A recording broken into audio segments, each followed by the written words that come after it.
أعوذ بالله من الشيطان الرجيم بسم الله الرحمن الرحيم ألف لام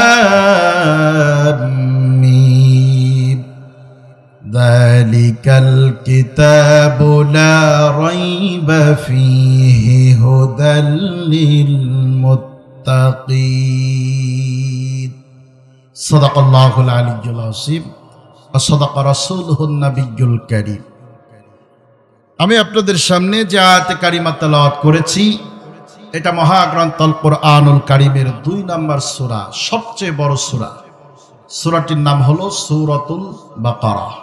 সকলে বলেন তো সূরাটার নাম কি? এত আস্তে বললেন, একটু জোরে বলেন, সূরাটার নাম কি? সূরাতুল বাকারা। এই সূরাটি রাসূল আকরাম সাল্লাল্লাহু আলাইহি ওয়াসাল্লামের হিজরতের পরে নাজিল হয়েছে, এজন্য সূরাটিকে বলা হয় মাদানী সূরা। এই সূরার মধ্যে রুকু আছে 40টি, আয়াত আছে 286টি। আর আমি আপনাদের সামনে যে আয়াত তেলাওয়াত করেছি এই আয়াতের ক্রমিক নাম্বার হলো 1 এবং 2। আজকে 1 এবং 2 নম্বর আয়াতে কারিমা থেকে আমরা কিছু কথা বলার ও শোনার চেষ্টা করব ইনশাআল্লাহ। আর আমার কোরআনুল কারীমের মধ্যে আল্লাহ রাব্বুল আলামিন কিছু সিকিউরিটি লক দিয়েছেন। আমাদের বাস্তব জীবনে সিকিউরিটি লকের প্রয়োজনীয়তা আছে না নাই? আছে। তবে মনে রাখেন, যেই জিনিস যত গুরুত্বপূর্ণ সেই জিনিসের সিকিউরিটি কিন্তু তত শক্তিশালী। মনে করেন মুদিখানার দোকানের যেই সিকিউরিটি ব্যবস্থা, এইটার তুলনায় স্বর্ণকারের দোকানের সিকিউরিটি ব্যবস্থা দুর্বল না শক্তিশালী? আসতে বলবেন না, দুর্বল না শক্তিশালী? কেন? কারণ মুদি দোকানে মালামাল আছে সর্বোচ্চ হয়তো 10 লক্ষ টাকার, কিন্তু স্বর্ণকারের দোকানে মালামাল আছে কত টাকা? ন্যূনতম 2-4-5 কোটি টাকার। তাহলে জিনিস যেহেতু ওখানে বেশি, মূল্যটা বেশি, দামটা বেশি, এজন্য তার সিকিউরিটি ব্যবস্থাও শক্তিশালী।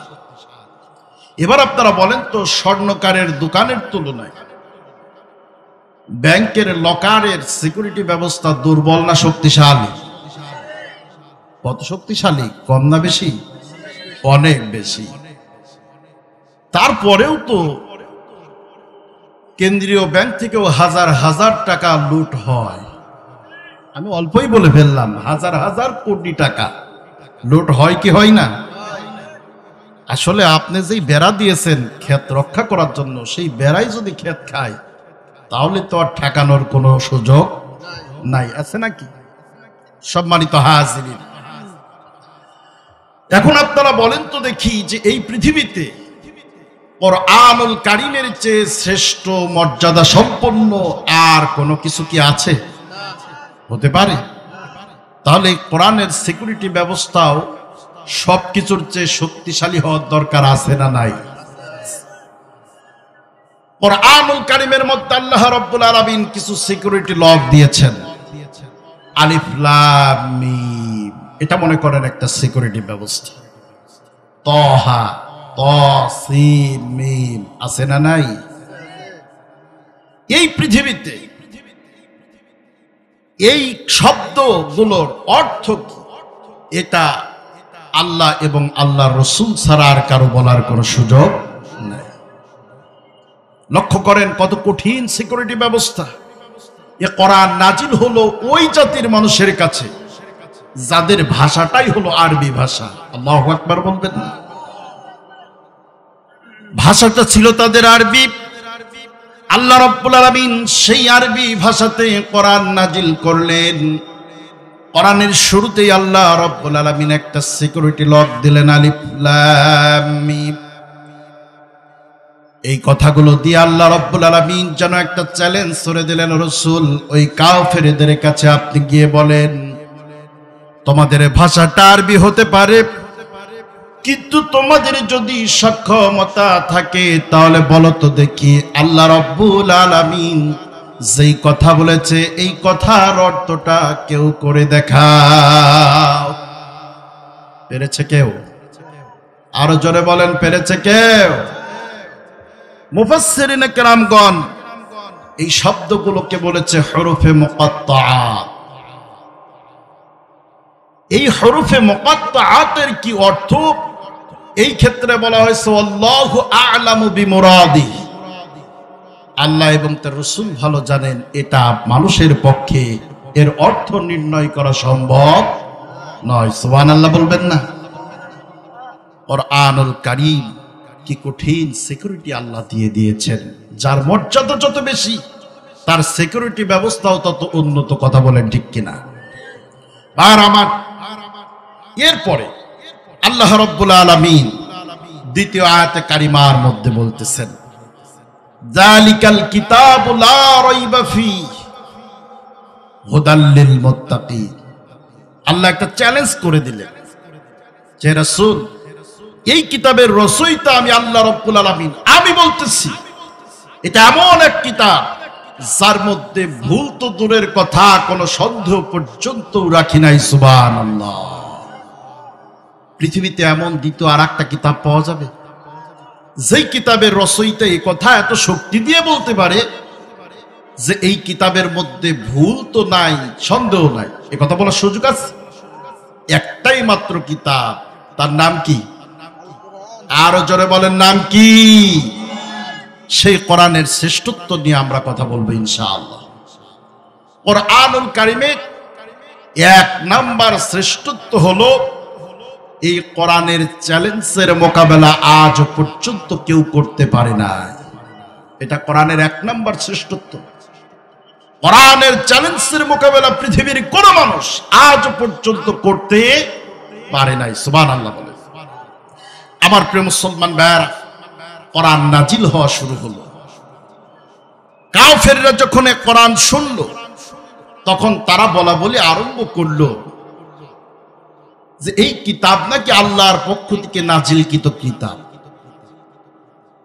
কিন্তু মুহাম্মদ এই কথা যতই বলুক না কেন আমরা বিশ্বাস করি না, বরং আমরা বলতেছি এটা মুহাম্মদ সাল্লাল্লাহু আলাইহি ওয়াসাল্লামের নিজের বানানো রচনা করা একটা কিতাব। নাউজুবিল্লাহ বলবেন না? আমার প্রিয় মুসলমান ভাইরা, কাফেররা যখন এই কথা বলা শুরু করলো আল্লাহ রাব্বুল আলামিন সঙ্গী সঙ্গী বিশ্ব নবীর কাছে ওহী নাজিল করলেন। আল্লাহ পাক বললেন কুল্লা ইনজিতামাআতিল ইনসু ওয়াল জিন্নু আলা আন ইয়াতু বিমিথলি হাদাল কুরআন। বিশ্ব নবীকে আল্লাহ রাব্বুল আলামিন ডেকে বললেন, নবীজি, ওই যে কাফেররা বলতেছে কোরআন মানব রচিত কিতাব, মুহাম্মাদের বানানো কিতাব, রাসূল আপনি ওই কাফেরদের কাছে চলে যান আর তাদেরকে ডেকে বলেন, ও কাফেররা, কোরআন যদি মানব রচিত কোন কিতাব হয় তাহলে তোমরাও তো মানুষ। তাম পৃথিবীতে তোমরা যত মানুষ আছো তোমরা একত্রিত হয়ে যাও। শুধু তোমরা না, যদি দরকার হয় জিনদেরকেও তোমরা ডেকে একত্রিত করে নাও। মানুষে আর জিনে মিলে যদি তোমাদের সক্ষমতা থাকে তাহলে এই কোরআনুল কারীমের মতো একটা কিতাব রচনা করে দেখাও। পেরেছে কেউ? আরো জোরে বলেন, পেরেছে নাকি? আল্লাহ রাব্বুল আলামিন কুরআনুল কারীমের ওই আয়াতের অপর অংশে বলতেছেন লা ইয়াতুনা বিমিথলিহি ওয়ালাউ কানা বা'দুহুম লিবা'দিন যাহিরা। আল্লাহ পাক বলতেছেন, রাসূল, तमाम পৃথিবীর সমস্ত মানুষ আর জিন যদি একত্রিত হয়েও এই কোরআনের মতো একটা কিতাব রচনার চেষ্টা চালায়, লা ইয়াতুনা বিমিথলিহি ওয়ালাউ কানা বা'দুহুম লিবা'দিন যাহিরা, কোশ্চিন কালেও কোনদিন এমন একটা কিতাব রচনা করা সম্ভব নয়। সুবহানাল্লাহ বলবেন না? আমার প্রিয় মুসলমান ভাইয়েরা, কোরআনের মতো একটি কিতাব রচনা তো দূরের কথা, আল্লাহ রাব্বুল আলামিন এবার কাফেরদের জন্য চ্যালেঞ্জটাকে আরেকটু হালকা করে দিলেন। আল্লাহ রাব্বুল আলামিন বলেন, নবীজি, وَإِن كُنتُمْ فِي رَيْبٍ مِّمَّا نَزَّلْنَا عَلَى عَبْدِنَا فَأْتُوا بِسُورَةٍ مِّن مِّثْلِهِ وَادْعُوا شُهَدَاءَكُم مِّن دُونِ اللَّهِ إن كنتم صادقين الله أكبر আল্লাহ পাক বললেন, নবীজি, কোরআনের মতো একটা কিতাব রচনার সক্ষমতা কাফেররা রাখে না, কিন্তু সমালোচনাও তো বাদ দেয় নাই। ও রাসূল, আপনি এবার চলে যান, ওই কাফেরদেরকে আবার ডাকেন, ওদেরকে ডেকে বলেন, ও কাফেররা, আমার আল্লাহ রাব্বুল আলামিন তোমাদের জন্য চ্যালেঞ্জটাকে একটু হালকা করে দিয়েছে। এই কোরআনের মতো একটা কিতাব তোমাদের রচনা করা লাগবে না। ফাতু বিসূরাতিম মিন মিথলি, শুধুমাত্র এই কোরআনের মধ্যে আল্লাহ রাব্বুল আলামিন যত সূরা নাজিল করেছেন, সবচেয়ে ছোট্ট যেই সূরাটা যদি তোমাদের সক্ষমতা থাকে, তাহলে ওই ছোট্ট একটা সূরার মতো সূরা রচনা করে দেখাও।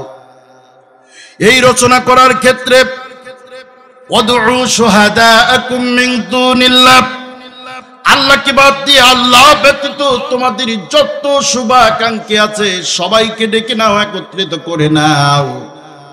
আর যদি সক্ষমতা থাকে, কোরআনের ছোট্ট একটা সূরার মতো সূরা রচনা করে দেখাও। পেরেছে কেউ? আর জোরে বলেন, পেরেছে কেউ? কিয়ামত হয়ে যাবে, এই চ্যালেঞ্জের মোকাবেলা করার যোগ্যতা কেউ রাখে না। কথা বলেন না কেন? আমার প্রিয় মুসলমান ভাইরা, আল্লাহ রাব্বুল আলামিন চ্যালেঞ্জটাকে আরেকটু সহজ করে দিলেন। আল্লাহ পাক এবার ওহী নাজিল করে রাসূলকে বললেন, নবীজি, কাফেরদেরকে এবার আপনি ডেকে বলেন, ফালইয়াতু বিহাদিসিম মিথলিহি ইন কুনতুম সাদিকিন। আল্লাহু আকবার। আল্লাহ পাক বললেন, রাসূল, কাফেরদেরকে বলেন, একটা সূরা রচনা করার চ্যালেঞ্জ তো গ্রহণ করতে পারলো না, তাহলে ফালইয়াতু বিহাদিসিম মিথলি, এই কোরআনের যে শব্দ আছে এমন একটা শব্দ ওরা রচনা করে দেখা। আল্লাহু আকবার।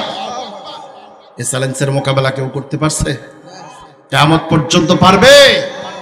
এই কোরআন হলো এমন এক কিতাব, যেই কিতাবের চ্যালেঞ্জের মোকাবেলা কেউ করতে পারে নাই। আল্লাহু আকবার। কোরআনের এটা এক নাম্বার বৈশিষ্ট্য, এক নাম্বার শ্রেষ্ঠত্ব।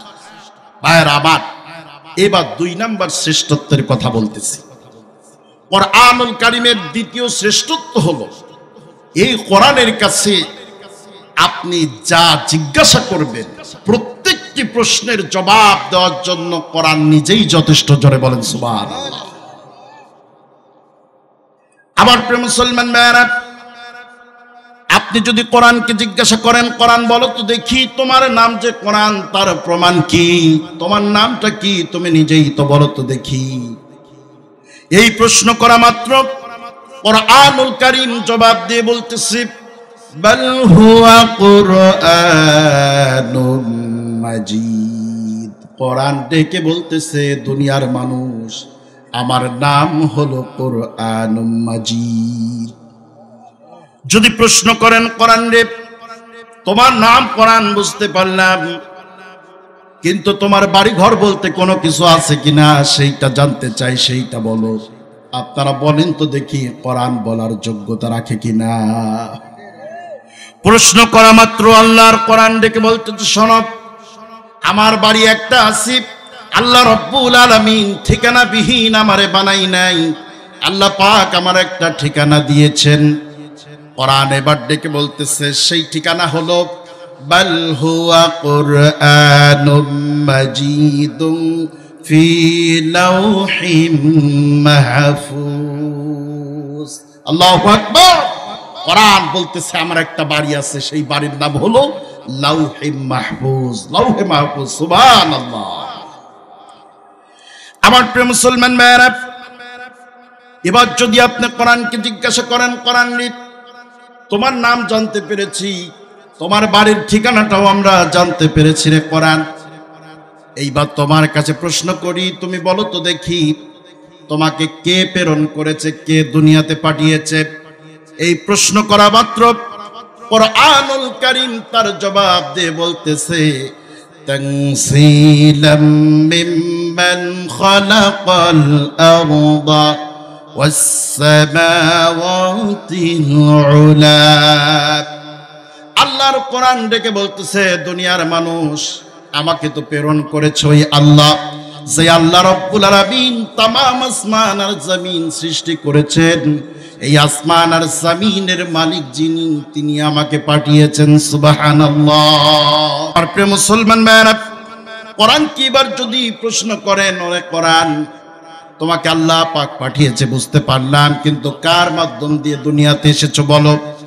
প্রশ্ন করতে দেরি হবে, কোরআন জবাব দিয়ে বলতেছে দুনিয়ার মানুষ শোনো, নাযালা বিহির রূহুল আমিন আলা কলবিকা লিতাকুনা মিনাল মুনদিরিন।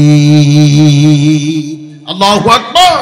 কোরআন ডেকে বলতেছে ও দুনিয়ার মানুষ, এমনি এমনি আসি নাই, আমাকে বহন করে যিনি নিয়ে এসেছেন তার নাম হলো রূহুল আমিন, যাকে দুনিয়ার মানুষ জিবরাইল আলাইহিস সালাম বলে জানে। সুবহানাল্লাহ। আমার প্রিয় মুসলমান ভাইরা, এবার যদি কোরআনকে প্রশ্ন করা হয়, ওরে কোরআন জিবরাইল আলাইহিস সালামের মাধ্যম দিয়ে তুমি দুনিয়ায় এসেছো বুঝতে পারলাম, কিন্তু কার কাছে তোমাকে নাজিল করা হয়েছে বলো, সেইটা জানতে চায়। এই প্রশ্ন করা মাত্র কোরআন ডেকে বলতেছে শোনো, ওয়াল্লাযীনা আমানু وعملوا الصالحات وآمنوا بما نزل على محمد। জোরে চিৎকার দিয়ে বলেন আল্লাহু আকবার। কোরআন ডেকে বলতেছে শোনো, ঈমান আনো সেই আল্লাহর প্রতি, আর কি করো, সৎ কাজ করো, এবং ঈমান আনো ওই মুহাম্মদ সাল্লাল্লাহু আলাইহি সাল্লামের উপরে, যার উপরে আল্লাহ পাক আমি কোরআনকে নাজিল করেছে। চিল্লায় বলুন সুবহানাল্লাহ। আমার প্রিয় মুসলমান ভাইরা, এবার যদি কোরআনকে প্রশ্ন করা হয়, ওরে কোরআন মুহাম্মদ সাল্লাল্লাহু আলাইহি ওয়াসাল্লামের কাছে তুমি এসেছো বুঝতে পারলাম, কিন্তু তোমার কাছে এবার প্রশ্ন করি, তুমি বলো তো দেখি এই পৃথিবীতে তুমি কোন মাসে এসেছো? প্রশ্ন করতে দেরি হবে, জবাব দিতে কোরআনের দেরি হবে না। কোরআন এবার শোনাচ্ছে শোনো, শাহরু রমাদানাল্লাযী উনজিলা ফীহিল কুরআন হুদাল লিন-নাসি ওয়া বায়িনাতিন মিনাল হুদা ওয়াল ফুরকান। আল্লাহর কোরআন ডেকে বলতেছে রে দুনিয়ার মানুষ, আল্লাহ রব্বুল আলামিন আমাকে রমজানুল মুবারক মাসের মধ্যে দুনিয়ায় প্রেরণ করেছে। আমার প্রিয় মুসলমান ভাইরা, এবার কোরআনকে জিজ্ঞাসা করলাম, রে কোরআন তুমি বলো তো দেখি এই পৃথিবীতে রমজান মাসে তুমি এসেছো বুঝতে পারলাম, কিন্তু দিনের বেলা এসেছো না রাত্রি কালে এসেছো, এইটা তোমার থেকে জানতে চাই। প্রশ্ন করতে দেরি হবে, কোরআনের জবাব দিতে দেরি হবে না। আল্লাহর কোরআন এবার ডেকে বলতেছে শোনো, ইন্না আনসালনাহু ফি লাইলাতিল কদর ওয়া মা আদরাকা মা লাইলাতুল কদর লাইলাতুল কদরি খায়রুম মিন আলফি শাহর। জোরে বলেন আল্লাহু আকবার।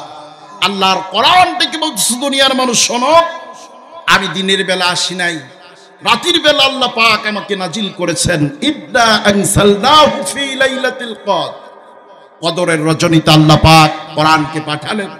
আল্লাহ বলছে সোমা আদরাকা মা লাইলাতুল কদর, রাসূল সেই কদরের রজনীটা কি আপনি কি জানেন? আল্লাহ পাক জবাব দিয়ে বলতেছেন লাইলাতুল কদরি খায়রুম মিন আলফি শাহর, এটা এমন একটা রাত্রি যেই রাতটা হাজার মাসের চেয়েও শ্রেষ্ঠ। জোরে বলুন সুবহানাল্লাহ। আমার প্রিয় মুসলমান ভাইয়েরা, তাহলে এবার আপনারা বলেন তো, কোরআনকে যদি প্রশ্ন করা যায় কোরআন জবাব দিতে পারে কিনা?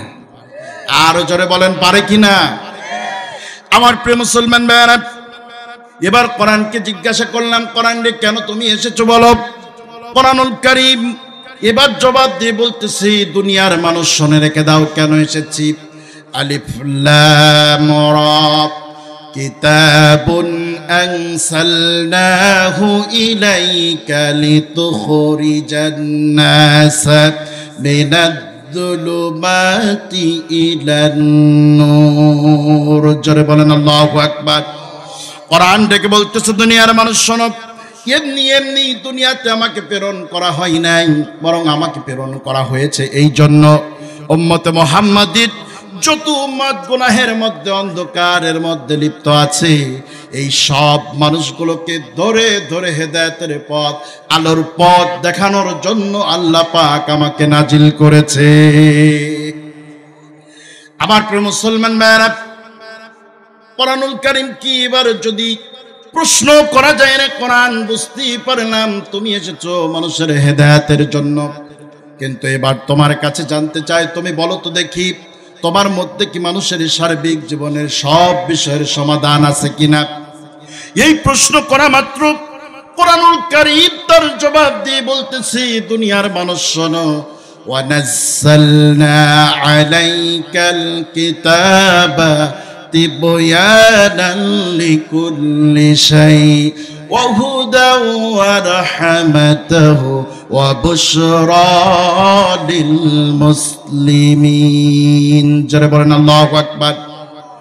আমার প্রিয় মুসলমান ভাইরা, আল্লাহ রাব্বুল আলামিন জানাচ্ছে, মানুষ শুনে রেখে দাও, এমন একটা কিতাব কোরআন আমি তোমাদের জন্য নাজিল করেছি, যেই কোরআনের মধ্যে মানুষের ব্যক্তি জীবন থেকে শুরু করে নিয়ে আন্তর্জাতিক জীবন পর্যন্ত, আর মানুষের রান্নাঘর থেকে শুরু করে নিয়ে পার্লামেন্ট পর্যন্ত পরিচালনার জন্য যা দিক নির্দেশনা দরকার, তার সবকিছু আল্লাহ পাক তিবয়ানান লিকুল্লি শাই, প্রত্যেকটা জিনিসকে কোরআনের মধ্যে খুলে খুলে বর্ণনা করে দিয়েছে। সুবহানাল্লাহ।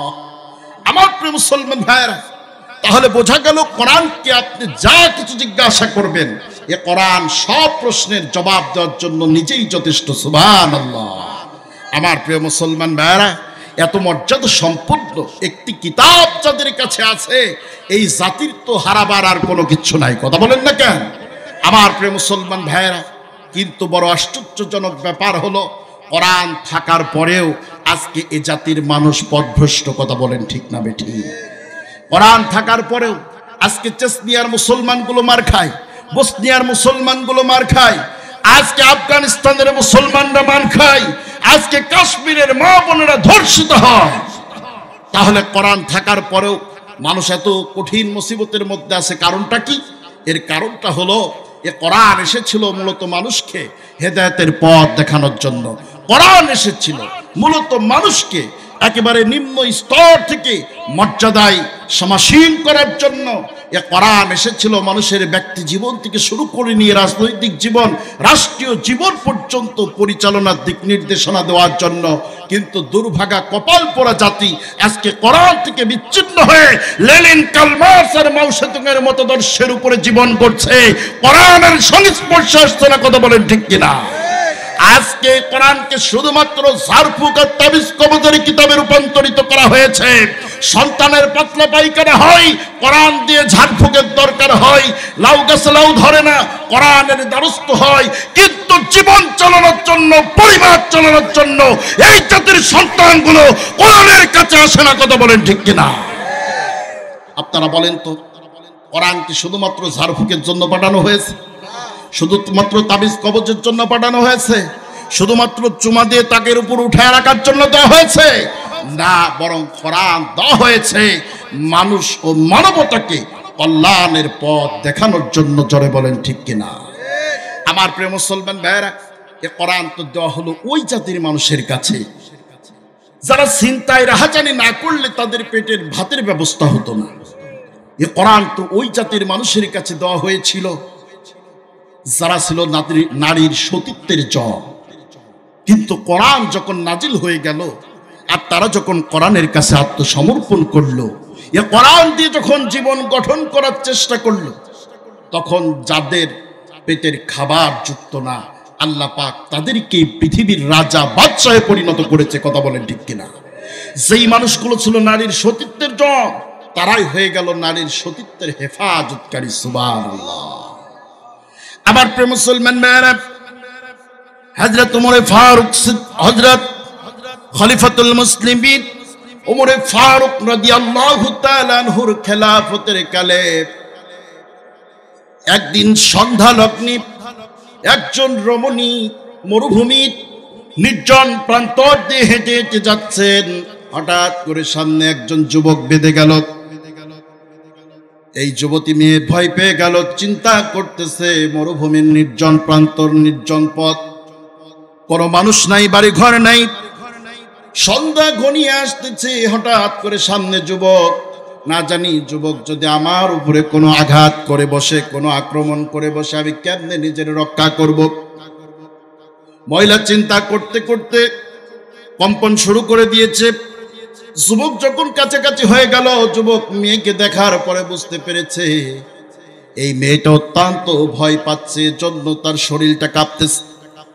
যুবক ডেকে বলল, বোন আমার, ভয় পাওয়ার কোনো কারণ নাই, চিন্তার কোনো কারণ নাই, তোমারে শোনায় দেই, তুমি মনে রেখো বর্তমান সময়টা খলিফাতুল মুসলিমিন হযরত ওমরের রাষ্ট্র ব্যবস্থা চলছে, চিন্তার কোনো কারণ তোমার নাই।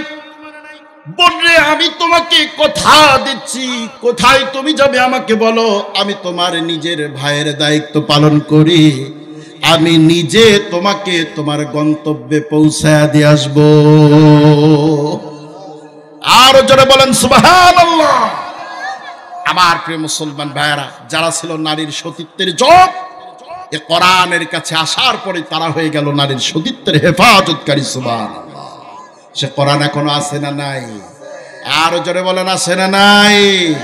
কোরআনকে আল্লাহ পাক এত শ্রেষ্ঠত্ব দিয়ে প্রেরণ করেছে, অথচ আজকে দুর্ভাগা জাতি কোরআন থেকে বিচ্ছিন্ন হয়ে যাওয়ার কারণে তাদের এত করুণ পরিণতি। কথা বলেন না কেন? আজও যদি এ জাতির মানুষগুলো কোরআনের কাছে ফিরে আসতে পারে, এই জাতির মানুষগুলো সোনার জাতিতে রূপান্তরিত হবে। কথা বলেন ঠিক কিনা? আমার প্রিয় মুসলমান ভাইয়েরা, তাহলে বলতেছিলাম কোরআনুল কারীমের শ্রেষ্ঠত্ব। কোরআনুল কারীমের 2 নাম্বার শ্রেষ্ঠত্ব হলো, কোরআনের কাছে আপনি যা প্রশ্ন করবেন সব প্রশ্নের জবাব দেওয়ার জন্য কোরআন নিজেই যথেষ্ট। জোরে বলেন সুবহানাল্লাহ।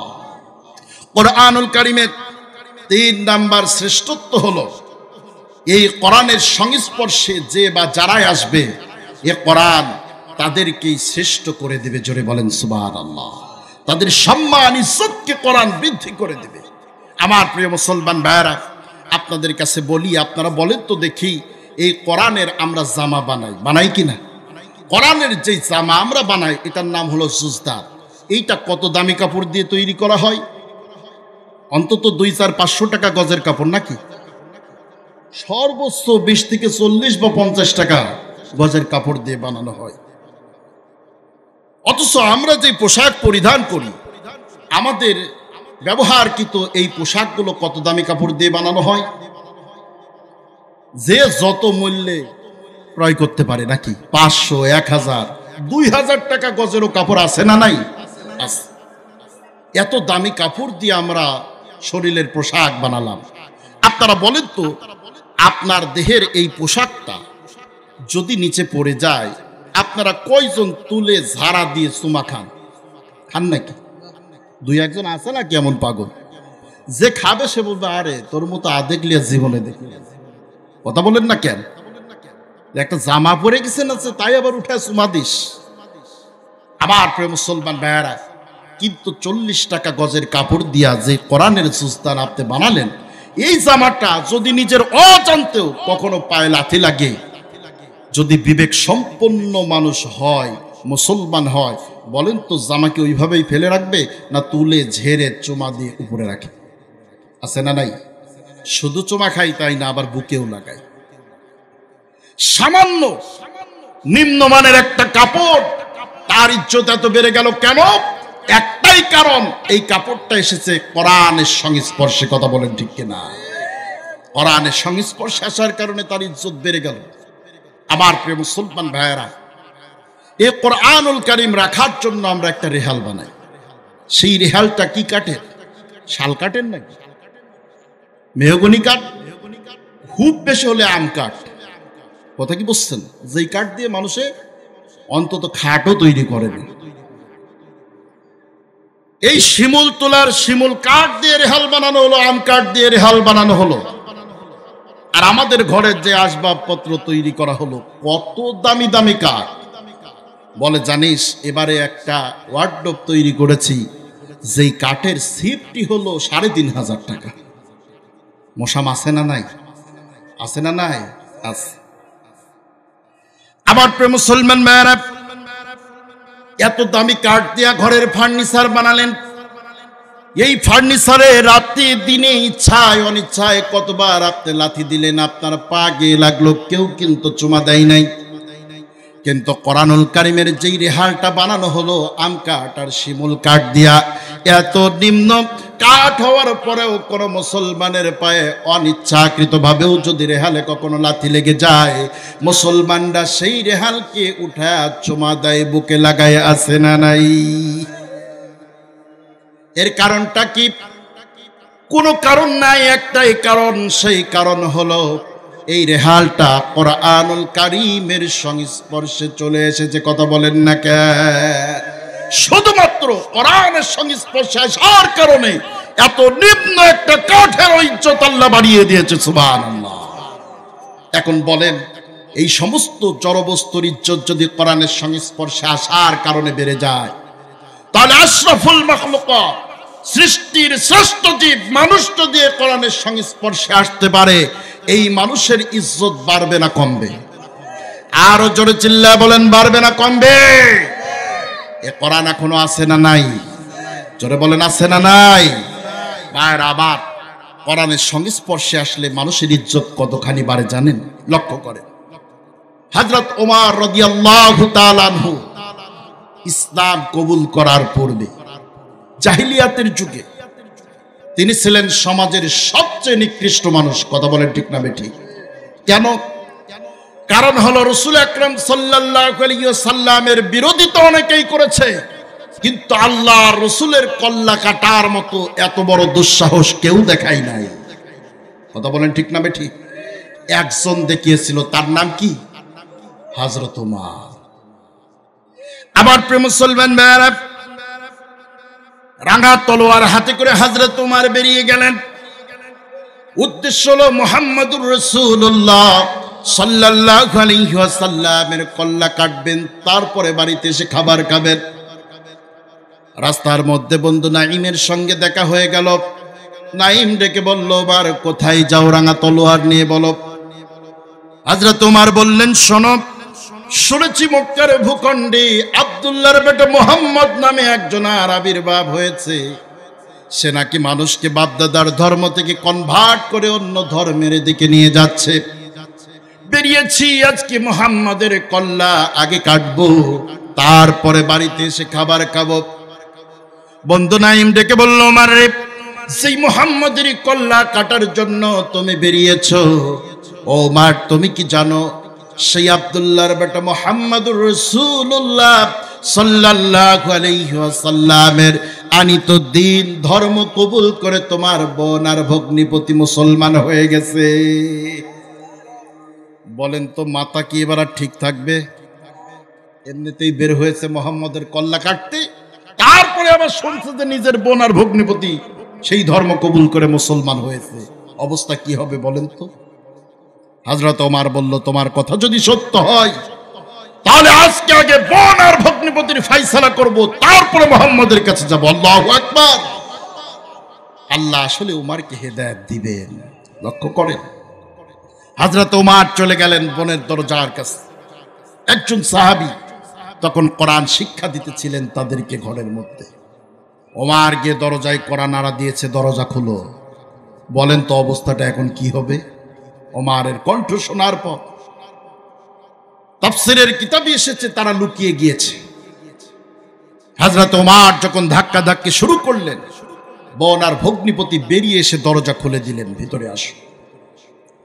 হযরত ওমর ভিতরে প্রবেশ করলেন, বোনকে ডেকে বললেন, শুনেছি তোমরা নাকি ইসলাম কবুল করে মুসলিম হয়েছ।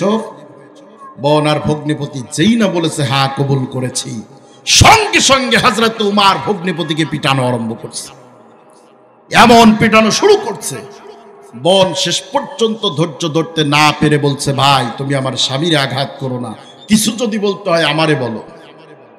হযরত ওমর রাগান্বিত হলেন, বোনের কানের উপরে এত জোরে একটা করাঘাত করলেন, এক আঘাতে বোনের কানের তালু ফেটে গিয়ে দরদর করে রক্ত বেরিয়ে আসলো। যত যাই হোক, বোনের রক্ত আর নিজের রক্ত তো একই রক্ত, কথা বলেন না কেন? দিলটা নরম হয়ে গেছে। বোনকে ডেকে বলল, বোন রে, সেই ইসলাম কবুল করেছো ওইটা ছেড়ে দাও, ওই ঈমান থেকে তুমি দূরে সরে আসো, তোমার আর কিছু বলবো না।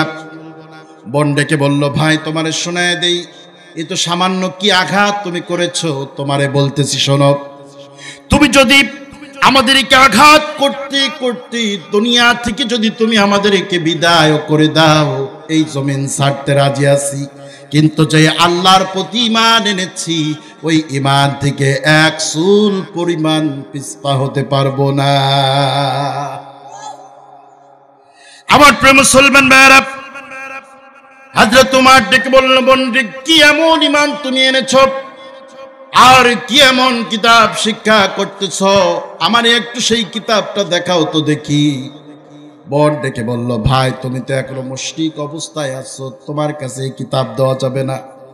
হযরত ওমর বললেন, কি করতে হবে বলো। বোন ডেকে বলল, ভাই তুমি গোসল করো, পবিত্র হও, তারপরে তোমার এই সন্ধান তোমাকে দেব। হযরত ওমর সঙ্গে সঙ্গে গোসল করলেন, পবিত্র হয়ে সামনে আসলেন। বোন বুঝতে পেরেছে, ভাই যখন গোসল পর্যন্ত করেছে শুধুমাত্র এই কোরআন দেখার জন্য, তার মানে ভাইয়ের দিলটা নরম হয়ে গেছে। বোন এবার কোরআনটা যখন তার সামনে শুনিয়েছে, হযরত ওমর পাগল পারা হয়ে গেছেন, নিজের আর স্থির রাখতে পারেন না।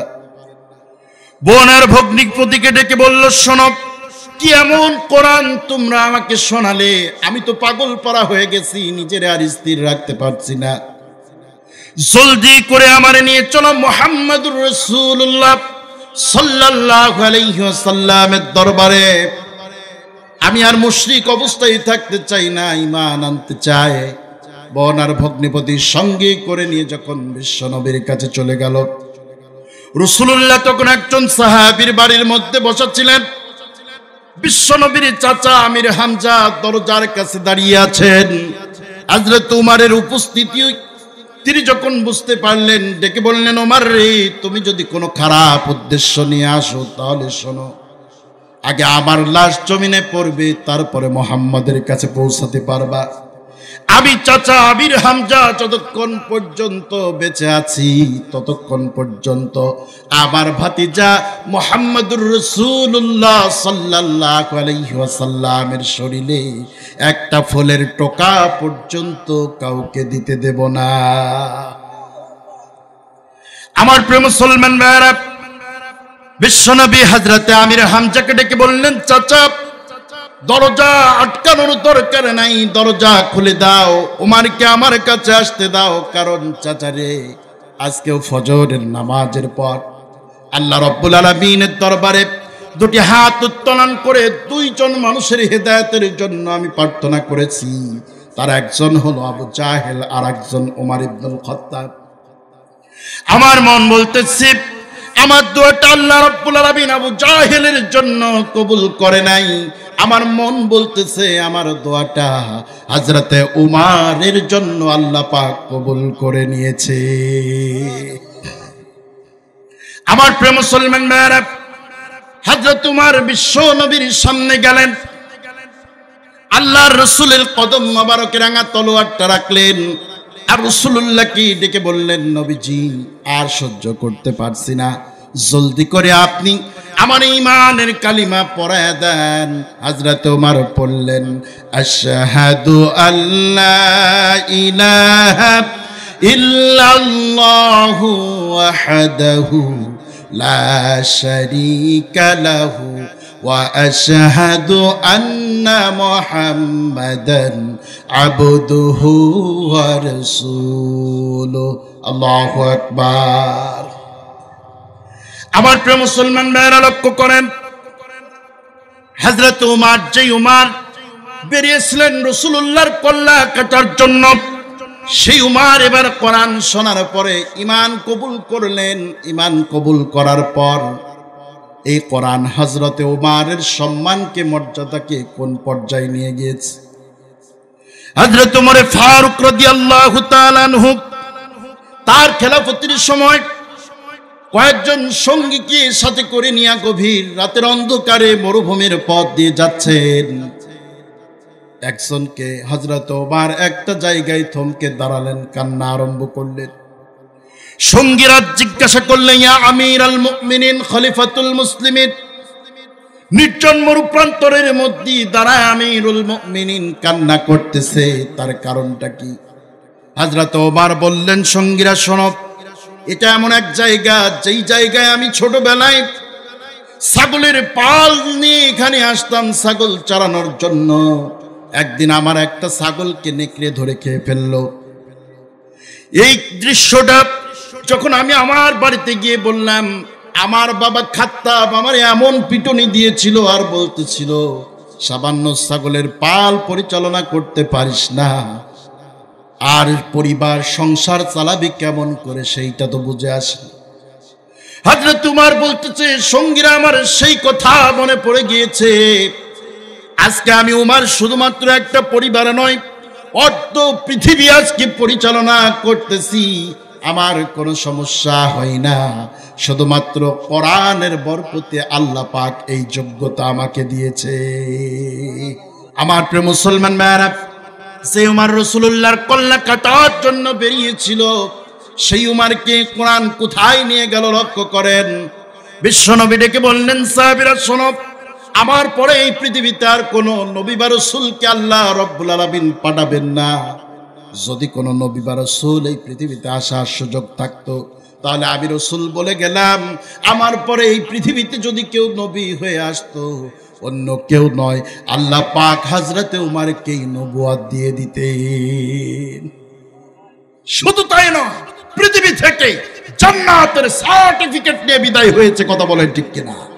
আমার প্রিয় মুসলমান ভাইয়েরা, সেই উমর রাসূলুল্লাহর কল্লা কাটার জন্য বেরিয়েছিল, সেই উমরকে জান্নাতের সার্টিফিকেট কে পাইয়ে দিল? তার নাম হলো আল কোরআন। তার নাম কি? আল কোরআন। এই কোরআন উমরের ইজ্জতকে এত বৃদ্ধি করে দিয়েছে।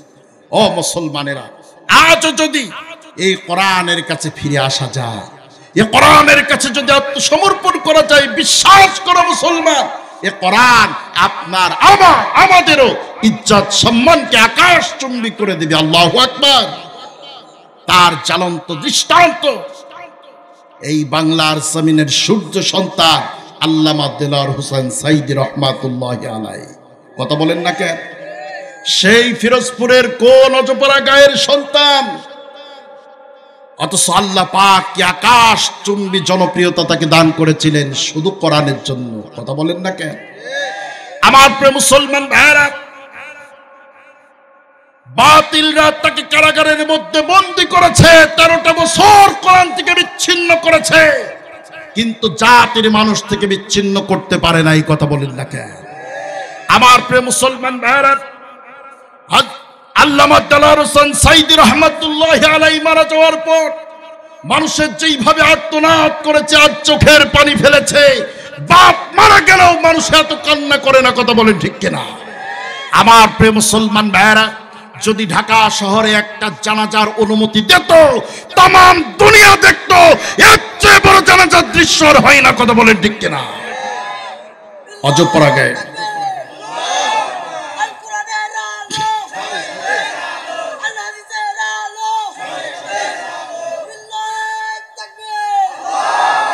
আমার প্রিয় মুসলমান ভাইরা, সেই অজপরা গায়ে হলো জানাজার নামাজ। সারা বাংলাদেশ থেকে মানুষ ছুটে গেছে। কত মানুষ সেই জানাজায় যাওয়ার কারণে অ্যারেস্ট হয়েছে, গ্রেফতার হয়েছে, হয় নাই? তারপরেও কোন রকম জেল জরিমানার তোয়াক্কা না করে সেখানে গিয়েছে। কিসের টানে? শুধু কোরআনের আকর্ষণ। কিসের আকর্ষণ?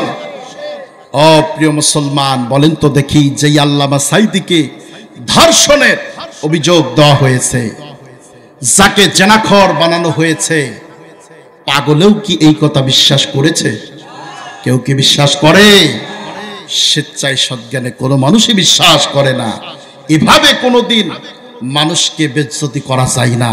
কোরআন যদি কাউকে সম্মান দেয়, তাম দুনিয়ার মানুষ একত্রিত হয়েও এক চুল পরিমাণ তাকে লাঞ্ছিত করতে পারবে না। কথা বলেন ঠিক কিনা?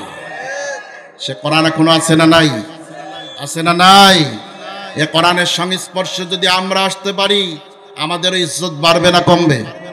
আমাদের সন্তানগুলোকে যদি কোরআনের মাদ্রাসামুখী করে দিতে পারি, সন্তানগুলোকে যদি পিয়ারপুর সিদ্দিকী ইবতেদায়ী মাদ্রাসার সাথে সম্পৃক্ত করে দিতে পারি, সন্তানগুলোকে যদি কোরআনের সংস্পর্শে আনতে পারি, আমাদের সন্তানদের মর্যাদা বাড়বে না কমবে? অন্তত বিশ্বাস করেন, এই সন্তানগুলো জেনাখোর হবে না, মদখোর হবে না, গাঁজাখোর হবে না। কথা বলেন ঠিক কিনা? সন্তানগুলোকে মাদ্রাসামুখী করা যাবে, কোরআনের সাথে সম্পর্ক গড়ে দেওয়া যাবে। আমার প্রিয় মুসলমান ভাইয়েরা, কোরআনের সাথে সম্পর্ক রাখলে কি লাভ হয় একটু শোনায়। ইমাম গাজ্জালী রহমাতুল্লাহি আলাইহি তিনি তার একটা কিতাবের মধ্যে একটা ঘটনা লিখেছেন। তিনি বলতেছেন, আমি এক অজুপাড়াগায় এক জানাজার নামাজে অংশগ্রহণ করলাম। জানাজার নামাজ শেষে এই লোকটাকে যখন কবরের মধ্যে দাফন করা হচ্ছিল, আমি লক্ষ্য করে দেখলাম কবর থেকে এমন সুঘ্রাণ ভেসে আসছে, জীবনে কোনোদিন কারো কবরে আমি এত সুঘ্রাণ পাই নাই। সুবহানাল্লাহ। আমার প্রিয় মুসলমান ভাইরা, ইমাম গাজ্জালী রাহমাতুল্লাহি আলাইহি বলতেছেন, আমি মনে মনে চিন্তা করলাম, এই লোকটা জীবনে হয়তো এমন কোন আমল করেছে যেই আমলের কারণে আল্লাহ রাব্বুল আলামিন তাকে এই মর্যাদা দান করেছে। কি আমল তিনি করেছেন জীবনে, এটা আমার জানা লাগবে, কারণ ওই আমলটা যদি আমিও জীবনে করতে পারি, তাহলে হয়তো আল্লাহ রাব্বুল আলামিন আমাকেও এই মর্যাদা দান করতে পারে। জানাজার নামাজ শেষ হলো, দাফন কার্য শেষ হয়ে গেল। ইমাম গাজ্জালী রাহমাতুল্লাহি আলাইহি ওই লোকের বাড়ি সন্ধান করতে করতে এলাকার মধ্যে চলে গেলেন। লোকজনের চিনা দিল, চাচা মিয়া ওই সামনের বাড়িতে যান, ওইটাই ওই ব্যক্তির বাড়ি। বাড়ির কাছে যাওয়ার পরে তিনি খোঁজ নিয়ে জানতে পারলেন, এই ব্যক্তির শুধুমাত্র একজন মেয়ে ছাড়া আর কেউ দুনিয়াতে নাই। ইমাম গাজ্জালী রাহমাতুল্লাহি আলাইহি বাড়ির দরজায় গিয়া লোকের মেয়েকে যখন ডাকা আরম্ভ করলেন, ভিতর থেকে জবাব চলে আসলো। ইমাম গাজ্জালী রাহমাতুল্লাহি আলাইহি বললেন, মা, আমি তোমার কাছে তোমার বাবা সম্পর্কে কিছু জানতে চাই। মেয়েটা দরজা খুলে বললেন, চাচা মিয়া ভিতরে আসেন, কি জানতে চান আপনি বলেন, সবটাই জানাবো। ইমাম গাজ্জালী রাহমাতুল্লাহি আলাইহি ডেকে বললেন, মা রে, তোমার কাছে আমি শুধুমাত্র জানতে চাই, তুমি বলো তো দেখি, জীবনে তোমার বাবা এমন কি আমল করেছে যেই আমলের কারণে আল্লাহ রাব্বুল আলামিন তোমার বাবার কবর থেকে ফুলের খুশবু ছড়ায়া দিয়েছে। মেয়েটা ডেকে বলতেছে, চাচা, আমার বাবা একজন কৃষক মানুষ ছিল, নেহাত মূর্খ একজন মানুষ, হতদরিদ্র মানুষ। জীবনে কোনো পড়াশোনা আমার বাবা জানতো না। চাচা মিয়া, জীবনে এমন কোনো আমলও আমি করতে দেখি নাই, কিন্তু একটা জিনিস নিয়মিত দেখেছি। সেই জিনিসটা হলো, আমার বাবা সারাটা দিন মাটির কাজ কর্ম শেষ করে সন্ধ্যাবেলায় তিনি যখন বাড়িতে ফিরে আসতেন, বাড়িতে আসার পরে গোসল করে পবিত্র হয়ে নামাজ আদায় করতেন। মাগরিবের নামাজের পরে ওই যে দূরে আমাদের বাড়ির একটা মেহমানখানা দেখা যায়, ওই মেহমানখানার মধ্যে আমার বাবা প্রতিদিন মাগরিবের পরে প্রবেশ করতেন। ওই মেহমানখানার তাকের উপরে লাল কাপড় দিয়ে জড়ানো একটা কিতাব আছে। চাচা মিয়া, প্রতিদিন দেখেছি আমার বাবা তাকের উপরে থেকে ওই কিতাবটাকে নিচে নামাতেন, লাল কাপড়টা সরাতেন, আর কিতাবটা বের করে কিতাবের প্রত্যেকটা লাইনের উপর দিয়ে আঙ্গুল দিতেন আর বলতেন, হাদা মিন কালামি রাব্বি। মেয়েটি ডেকে বলতেছে, চাচা যান, আমার বাবা এই কথা বলতেন আর কাঁদতেন আর বলতেন, আল্লাহ, আমি বিশ্বাস করি এই কিতাব যদিও আমি পড়তে পারি না, তবু আমি বিশ্বাস করি এই কিতাব তোমার পক্ষ থেকে নাজিল হয়েছে। এই কিতাবটা যদিও আমি পড়তে পারি না, তবুও বিশ্বাস করি এর মধ্যে যা বর্ণনা আছে তার একটাও মিথ্যা নয়। ইমাম গাজ্জালী রাহমাতুল্লাহি আলাইহি ডেকে বললেন, মারে সেই কিতাবটা কি আমি একটু দেখতে পারি? মেয়ে ডেকে বললেন, চাচা মিয়া আপনি যান, ওই মেহমান খানার মধ্যে প্রবেশ করে দেখেন তাকের উপরে লাল কাপড় দিয়ে জড়ানো আছে। ইমাম গাজ্জালী রাহমাতুল্লাহি আলাইহি বলেন, আমি যখন ঘরের মধ্যে প্রবেশ করলাম, তাকের উপরে থেকে কিতাবটাকে যখন পড়লাম, উপর থেকে লাল কাপড়টাকে যখন সরালাম, ও দুনিয়ার মানুষ, আমি কিতাবটা খুলে দেখি এই কিতাবটা দুনিয়ার অন্য কোনো কিতাব নয়, বরং এই কিতাবটাই হলো আল্লাহর পক্ষ থেকে নাজিলকৃত আসমানি গ্রন্থ, মহাগ্রন্থ আল কোরআনুল কারীম। আমার প্রিয় মুসলমান ভাইরা লক্ষ্য করেন, শুধুমাত্র এই কোরআনের সাথে একটু সম্পর্ক রাখার কারণে আল্লাহ রাব্বুল আলামিন কি ইজ্জত, কি সম্মান দান করেছেন। ও মুসলমানেরা, আপনারা বলেন তো দেখি, ওই কোরআনটা আজও আমাদের কাছে আছে না নাই? এ কোরআনের কাছে আজও যদি ফিরে আসা যায়, এ কোরআনের সাথে যদি আজও সম্পর্ক তৈরি করা যায়, আমাদের সন্তানগুলোকে যদি কোরআনের সাথে সম্পৃক্ত করে দেওয়া যায়, মুসলমানেরা বিশ্বাস করেন এ কোরআন দিয়ে যদি জীবন গড়া যায়, এ কোরআন আজও সোনার মানুষে রূপান্তরিত করে দিতে পারে। সুবহানাল্লাহ বলবেন না? এটা হলো কোরআনের 3 নাম্বার শ্রেষ্ঠত্ব, যে কোরআনের কাছে যে বা যারাই আসবে কোরআনের সংস্পর্শে, এ কোরআন তাদেরকেই সম্মানিত করে দিবে, তাদের ইজ্জত সম্মান মর্যাদাকে বৃদ্ধি করে দিবে। সুবহানাল্লাহ। আমার প্রিয় মুসলমান ভাইয়েরা, কোরআনুল কারীমের 4 নাম্বার শ্রেষ্ঠত্ব বলতেছি। কোরআনের 4 নাম্বার শ্রেষ্ঠত্ব হলো এ কোরআনকে পৃথিবী থেকে কেউ উৎখাত করতে পারবে না। আল্লাহু আকবার বলেন। কোরআনকে কি এই জমিন থেকে কেউ বিদায় করতে পারবে? কোরআন ছিল, কোরআন আছে, কিয়ামত পর্যন্ত কোরআন থাকবে। কথা বলেন ঠিক কিনা? কিন্তু কোরআনকে উৎখাত করার বহু রাজনীতি আছে না নাই? কোরআনকে উৎখাত করার বহু চক্রান্ত ষড়যন্ত্র আছে না নাই? শুনে রাখো মুসলমান, কোরআনকে উৎখাত করার জন্য যারা কোরআনের তাফসীর মাহফিলের বাগানকে ভেঙে দিয়েছে, আল্লাহ পাক এই জমিন থেকে তাদের ভিটা মাটিকে উচ্ছেদ করে দিবে। কথা বলো ঠিক কিনা? তার প্রমাণ আছে না নাই? দেখেন নাই 2-3 দিনে কি অবস্থা? সব উৎখাত হয়ে যাচ্ছে। বিশ্বাস করো, কোরআনের উপরে আঘাত করো না। কোরআন এমন একটা জ্বলন্ত অগ্নিটুকরা, অগ্নিকুণ্ড, এর উপরে হাত দিলে হাত পড়ে যাবে, কোরআনের কিচ্ছু হবে না। আল্লাহু আকবার। আমার প্রিয় মুসলমান ভাইরা, এই কোরআনকে জমিন থেকে বিদায় করা যাবে না। তার কারণ হলো আল্লাহ রাব্বুল আলামিন কোরআনুল কারীমের মধ্যে বলতেছেন, ইন্না নাহনু নাযালনা যিকরা ওয়া ইন্না লাহু লাহাফিদুন। আল্লাহু আকবার। আমার প্রিয় মুসলমান ভাইরা, যে কথা বলতেছিলাম, তাহলে কোরআনকে পৃথিবী থেকে উৎখাত করা যাবে না। কেন যাবে না? কারণ কোরআন নাজিল করেছেন যিনি, এ কোরআনের হেফাজতের দায়িত্ব গ্রহণ করেছেন তিনি। সুবহানাল্লাহ বলেন। আমার প্রিয় মুসলমান ভাইরা লক্ষ্য করেন, আল্লাহ রাব্বুল আলামিন বলতেছেন, নবীজি কাফেররা কোরআনকে উৎখাত করতে চায়, কিন্তু এই কোরআন তো জমিন থেকে উৎখাত হবে না। আল্লাহ পাক বলেন, ইউরিদুনা লিইউতফিউ নূরাল্লাহি বিআফওয়াহিহিম ওয়াল্লাহু মুতিম্মু নূরিহি ওয়ালাউ কারিহাল কাফিরুন। জোরে বলেন আল্লাহু আকবার। আল্লাহ রাব্বুল আলামিন বলতেছে, নবীজি কাফেররা চাই মুখের ফুৎকার দিয়ে কোরআনের আলোকে নিভিয়ে দিতে, কিন্তু আমি আল্লাহ রাব্বুল আলামিন শোনাচ্ছি, মুখের ফুৎকার দিয়ে কাফেররা যত এ কোরআনকে নিভিয়ে দেওয়ার চেষ্টা করুক না কেন, এ কোরআন তো দুনিয়া থেকে বিদায় হবে না। কারণ কোরআনের মালিক আমি আল্লাহ বলতেছি, এই কোরআনের আলোকে আমি আল্লাহ রব্বুল আলামিন তামাম পৃথিবীময় ছড়িয়ে দেব। জোরে বলেন সুবহানাল্লাহ।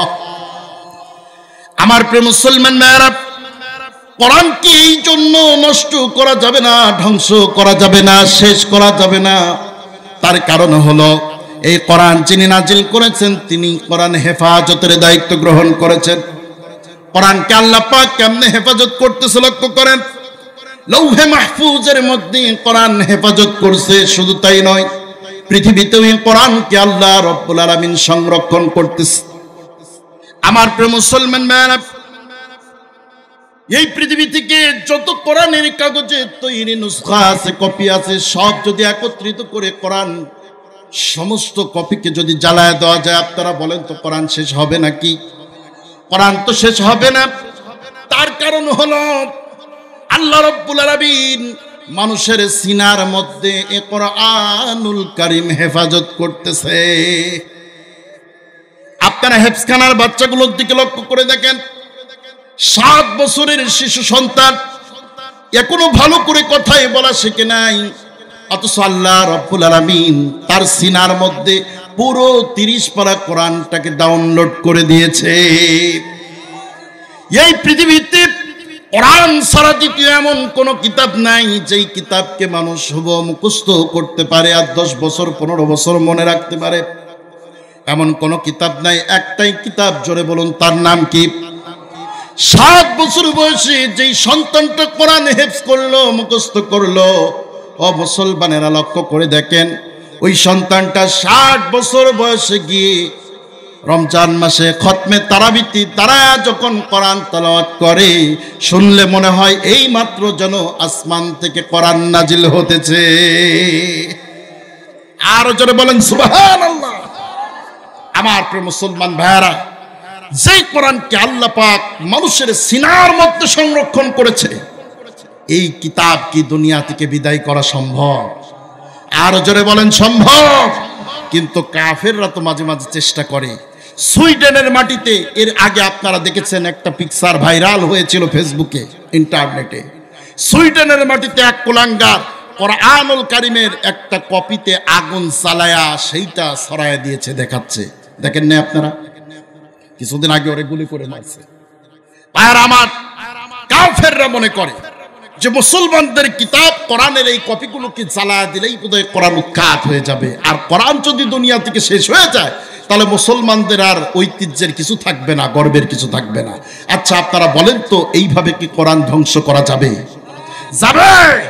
আমার প্রিয় মুসলমান ভাইয়েরা, কোরআন তো আল্লাহ হেফাজত করবেনই, তারপরেও আমরা বলতে চাই তাম পৃথিবীর 200 কোটি মুসলমান এখনো মারা যায় নাই। কথা বলেন ঠিক কিনা?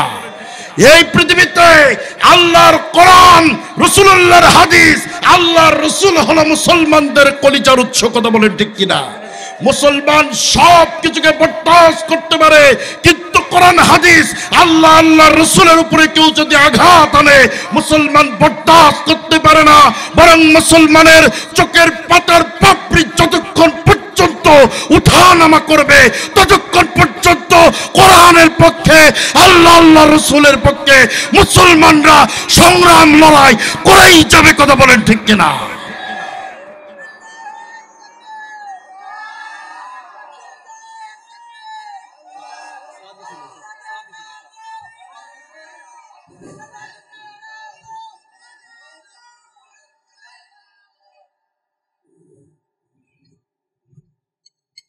আমার প্রিয় মুসলমান ভাইয়েরা, কোরআনের পক্ষে আপনারা থাকতে রাজি আছেন? সবাই রাজি আছেন?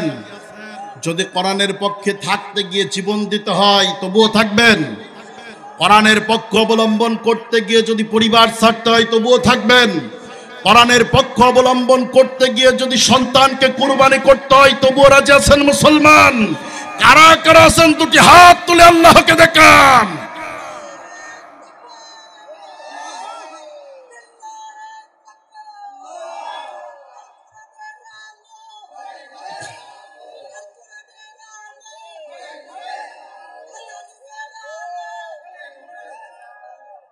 আমার প্রিয় মুসলমান ভাইয়ের, আল্লাহ কবুল করুক, চিল্লায় বলুন আমিন।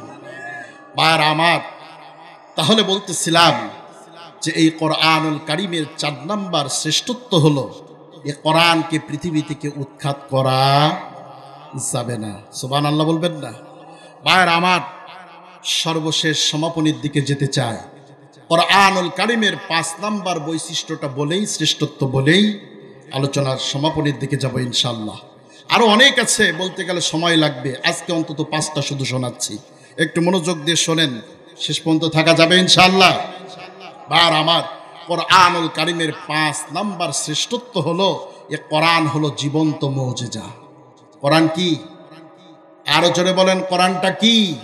কোরআন হলো একটা জীবন্ত মুজিজা।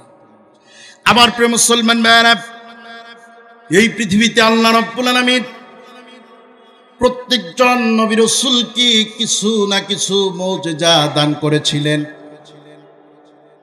রাসূল আকরাম সাল্লাল্লাহু আলাইহি ওয়াসাল্লামকে আল্লাহ পাক প্রায় 3000-এর অধিক মুজিজা দান করেছেন।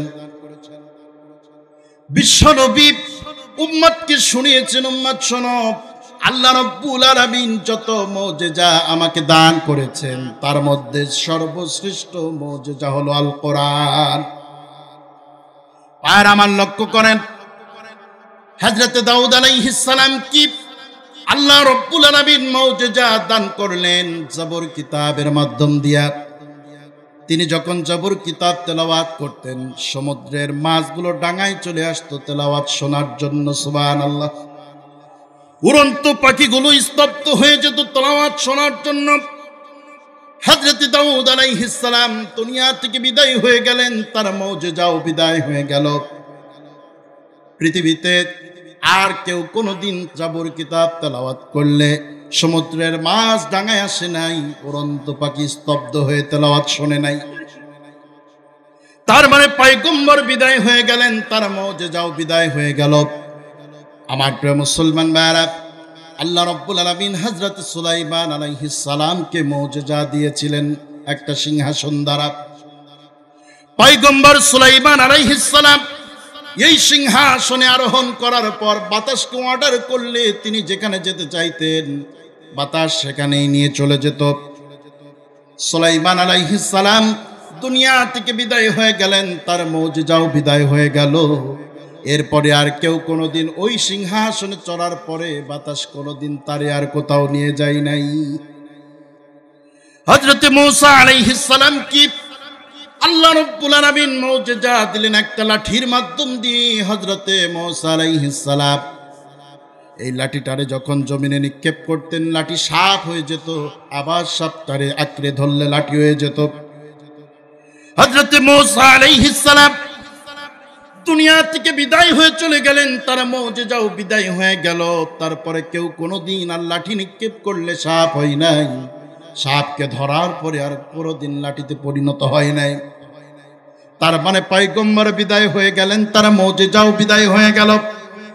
আমার প্রিয় মুসলমান ভাইরা, আপনারা বলেন তো দেখি, বিশ্ব নবী দুনিয়া থেকে বিদায় হয়েছেন, কোরআনুল কারীম এখনো দুনিয়াতে আছে না নাই? এই কোরআন দিয়ে এখনো মানুষ কি ঝাড়া দিলে, ফু দিলে মানুষকে আল্লাহ পাক শেফা দান করে দেয়। কথা বলেন ঠিক কিনা? এই কোরআন দিয়ে এখনো সমাজ গড়লে সেই সমাজ শান্তির সমাজে পরিণত হয়ে যায়।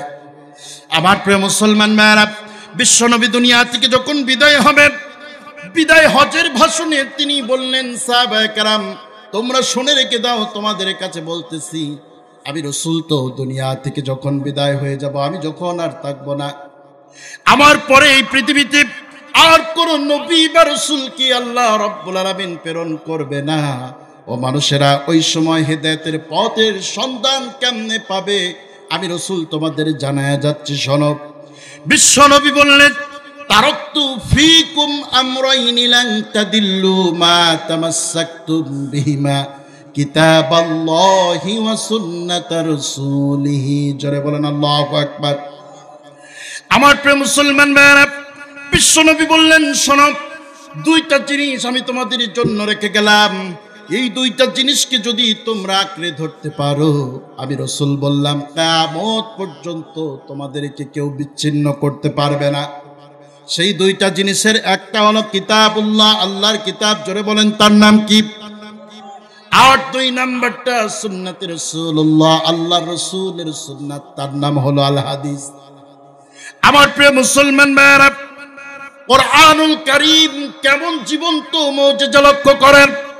রাসূল দুনিয়া থেকে বিদায় হয়ে গেছেন, হযরত আবু বকর খেলাফতের দায়িত্বে আসলেন। 2 বছরের অধিক সময় কোরআন দিয়ে রাষ্ট্র চালিয়েছেন, রাষ্ট্রে কোনো বিশৃঙ্খলা ছিল না। কথা বলেন ঠিক কিনা? হযরত আবু বকর বিদায় হয়ে গেলেন, হযরত উমর খেলাফতের দায়িত্বে আসলেন। 10 বছরের অধিক সময় তিনি কোরআন দিয়ে রাষ্ট্র চালিয়েছেন। রাষ্ট্রের মধ্যে কোনো দুর্নীতি ছিল কিনা? জোরে বলেন, ছিল নাকি? কোনো হত্যা, ছিনতাই, রাহাজানি, কোনো মাদক দ্রব্য সেবন ছিল নাকি? আমার প্রিয় মুসলমান ভাইয়েরা, শুধু তাই নয়, কোরআনের রাষ্ট্র ব্যবস্থা কেমন লক্ষ্য করেন। হযরত উমর মসজিদের মেম্বারের উপরে দাঁড়া বললেন, সাহাবায়ে কেরাম তোমরা শুনে রেখে দাও, আমি তোমাদের কাছে বলতেছি, আমি উমর আজকের পর থেকে তোমাদের সেবক হয়ে গিয়েছি। আমি একটা কথা তোমাদেরকে শোনাই, আমি যদি কোনো অন্যায় করি তোমরা সঙ্গে সঙ্গে ধরা দিবা। কারণ হলো, আমার রাষ্ট্র ব্যবস্থাপনার মধ্যে ফুরাতের তীরে একটা কুকুরও যদি তৃষ্ণাক্ত অবস্থায় মারা যায়, কিয়ামতের দিন মুসিবতের কালে আল্লাহর আদালতে দাঁড়ায় আমাকে জবাবদিহিতা করা লাগবে। কি অনুশোচনাবোধ তাদের মধ্যে ছিল, কথা বলেন ঠিক কিনা? এই অনুশোচনাবোধ জাগ্রত করেছিল কি? আল কোরআন। সুবহানাল্লাহ বলেন। সেই কোরআন আছে না নাই? এই জীবন্ত মুজিজার কাছে যদি এখনো ফিরে আসা যায়, শান্তি শৃঙ্খলা যা চান সব তার ব্যবস্থা যিনি করে দিবেন তিনি কে? আর জোরে বলেন, তিনি কে? আমার প্রিয় মুসলমান ভাইরা, এই কোরআনের 5টা শ্রেষ্ঠত্ব আপনাদের সামনে বললাম। এই কোরআনের সাথে সম্পর্ক রাখার দরকার আছে না নাই? আর জোরে বলেন, আছে না নাই? আমার প্রিয় মুসলমান ভাইরা, কোরআনের সাথে যারা সম্পর্ক রেখেছে, কোরআনের সাথে যারা সম্পর্ক রেখেছে, তারা দুনিয়াতেও সম্মানিত হয়েছে, আখিরাতেও সম্মানিত। কথা বলেন ঠিক কিনা? কোরআনের কাছে যারা ফিরে এসেছে, কোরআনের কাছে যারা আত্মসমর্পণ করেছে, এ কোরআন দিয়ে যারা জীবন গড়েছে, তারা দুনিয়াতেও সম্মানিত হয়েছে, আখিরাতেও সম্মানিত। সুবহানাল্লাহ। ভাইরা আমার, একজন সাহাবীর কথা আপনাদেরকে একটু শোনায়। আল্লাহর রাসূলের একজন জলিলুল কদর সাহাবী দাহিয়াতুল কলবি রাদিয়াল্লাহু তাআলা আনহু। জাহিলিয়াতের যুগে এমন কোন অন্যায় নাই যে অন্যায় তিনি করেন নাই। এত অন্যায় অপকর্ম করার পরে এই লোকটার ইজ্জতকে আল্লাহ কত বাড়ালেন কোরআনের বরকতে। রাসূল আকরাম সাল্লাল্লাহু আলাইহি ওয়াসাল্লাম মসজিদে নববীর মধ্যে বসে আছেন, নামাজ শেষ হয়ে গেছে, সাহাবায়ে কেরাম সবাই বিদায় হয়ে যাচ্ছেন। রাসূলুল্লাহ লক্ষ্য করে দেখলেন একজন সাহাবী মসজিদে নববীর একটা পিলারের আড়ালে বসে বসে কান্না করতেছেন।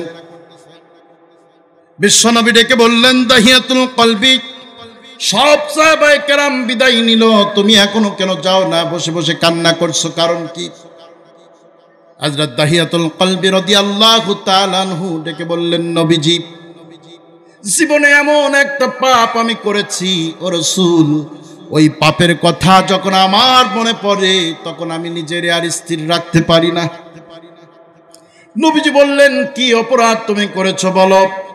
হযরত দাহিয়াতুল কলবি রাদিয়াল্লাহু তাআলা আনহু বললেন, নবীজি, জীবনে এমন কোন অন্যায় নাই যেটা করি নাই, কোন অন্যায়ের কারণে আমার কষ্ট হয় না, শুধুমাত্র জীবনের শেষ অন্যায়টার কারণে আমার বড় কষ্ট হয়। ওগো নবীজি, সেই অন্যায়টা হলো, আমার একটা শিশু বাচ্চা ছিল, আমি মেয়ে কন্যা সন্তানকে পছন্দ করতাম না।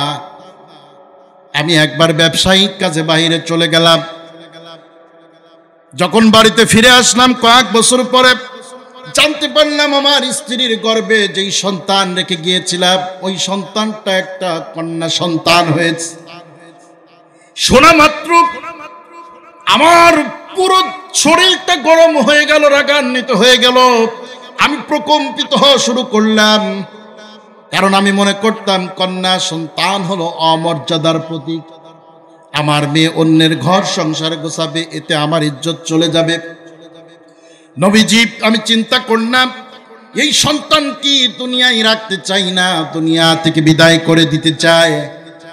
এই জন্য প্ল্যান করলাম কেমনে তাকে দুনিয়া থেকে বিদায় করে দেব।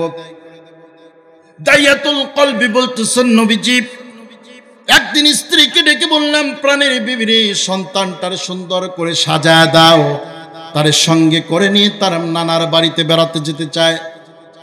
সন্তানটাকে সাজায় দেওয়া হলো। দায়াতুল কলবি বলতেছে, নবীজি সন্তানকে সঙ্গে করে নিয়ে যখন বেরিয়ে পড়লাম, বাড়ি থেকে যখন দূরে চলে গেলাম মরুপ্রান্তরের মধ্যে, বাড়ি থেকে আর যখন আমাদেরকে দেখা যায় না, এমন নির্জন প্রান্তরের মধ্যে দাঁড়ায় গেলাম। আগেই চক্রান্ত করে আসছিনের মধ্যে একটা কোদাল নিয়ে আসছিলাম, মেয়েটাকে দাঁড় করায় রেখে এবার কোদালটা বের করে মরুভূমির মাটি আমি খনন করা আরম্ভ করলাম। উত্তপ্ত রোদের মধ্যে আমি ঘেমে যাচ্ছিলাম, ঘর্মাক্ত শরীরের মধ্যে মরুভূমির এই বালিগুলো লেগে যাচ্ছিল। মেয়ে আমার ডেকে বলল, আব্বু এত কষ্ট করে ঘেমে যাচ্ছ, তারপরেও খনন করছো কেন? একটু দাঁড়াও, তোমার বুকটা মুছায়া দেই। মেয়ে আমার দুইটা হাত দিয়ে আমার চেহারাটা মুছায়া দিয়েছে। ও রাসূল, তারপরেও তার প্রতি আমার কোনো মায়া তৈরি হয় নাই। দায়াতুল কলবি বলতেছে, নবীজি গর্ত খনন করতে করতে যখন পরিপূর্ণ খনন করে ফেললাম, মেয়েটারে ডেকে বললাম, মা গর্তের মধ্যে কি যেন দেখা যায়, একটু এসে দেখো। দায়াতুল কলবি বলছে, নবীজি মেয়েটা যখন গর্তের দিকে তাকিয়ে দেখতেছিল, আমি পিছন থেকে এক ধাক্কা দিয়ে মেয়েটারে গর্তের মধ্যে ফেলে দিলাম। ইয়া রাসূলুল্লাহ, ইয়া হাবিবাল্লাহ, মেয়ে আমার তখন বুঝে ফেলেছে আমি তাকে দুনিয়াতে আর বাঁচায় রাখবো না।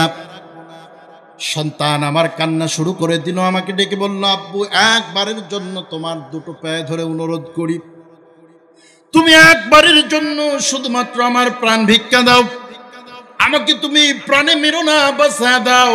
আমার দুইটা চোখ যেই দিকে যাই সেই দিকে চলে যাব, কোনোদিন তোমাকে বাবা বলে পরিচয় দেব না, ডাকবো না, তোমার কাছে আসবো না, তোমার ইজ্জত হানি হবে এমন কোন কাজ কর্ম আমি জীবনে করব না।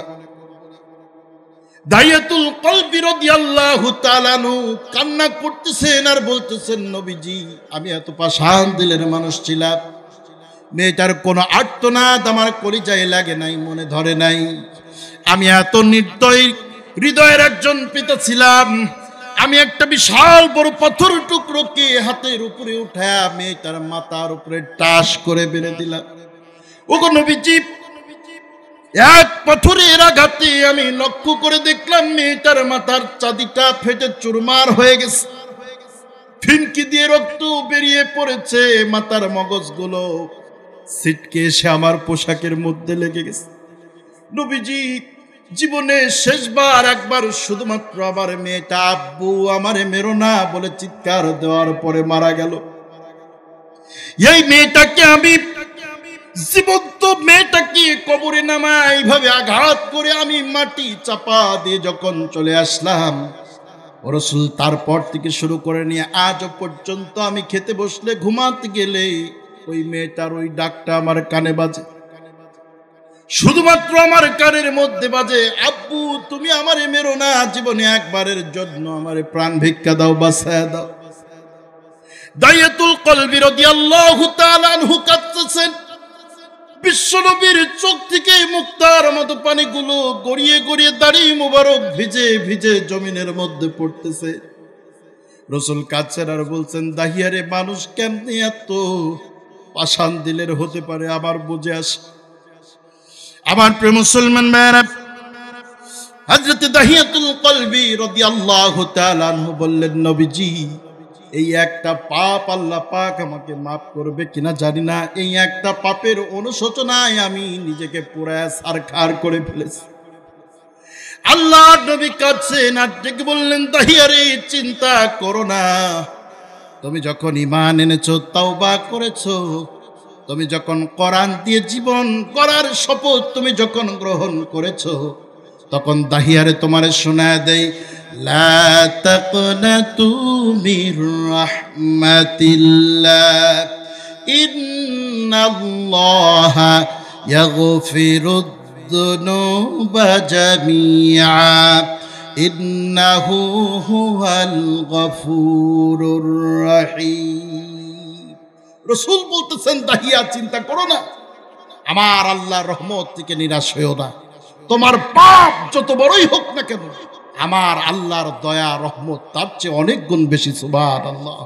তুমি যখন সংকল্প করেছো, তুমি যখন শপথ নিয়েছো, এই কোরআন দিয়ে জীবন গড়বা, এই কোরআন দিয়ে পরিবার চালাবা, বাকি জীবনটা কোরআনের পথে ইস্তেকামাত থাকবা, ও দাহিয়া চিন্তা নাই, আল্লাহ পাক তোমার পাহাড় সমপরিমাণ এই পাপকেও মাফ করে দিয়েছে। সুবহানাল্লাহ। আমার প্রিয় মুসলমান ভাইরা, সেই দাহিয়াতুল কলবি রাদিয়াল্লাহু তাআলা আনহুর ইজ্জতে কোরআনের বরকতে কত বেড়ে গেল। রাসূল আকরাম সাল্লাল্লাহু আলাইহি ওয়াসাল্লামের কাছে হযরত জিবরিল আলাইহিস সালাম যতবার ওহী নিয়ে এসেছেন, তার মধ্যে বেশিরভাগ হযরত জিবরিল সেই দাহিয়াতুল কলবি রাদিয়াল্লাহু তাআলা আনহুর সূরত ধারণ করে রাসূলুল্লাহর কাছে এসেছে। সুবহানাল্লাহ। আল্লাহ পাক তার ইজ্জতকে এত বাড়িয়ে দিয়েছে। তাহলে এই কোরআনের সাথে আমাদের সম্পর্ক করার দরকার আছে না নাই?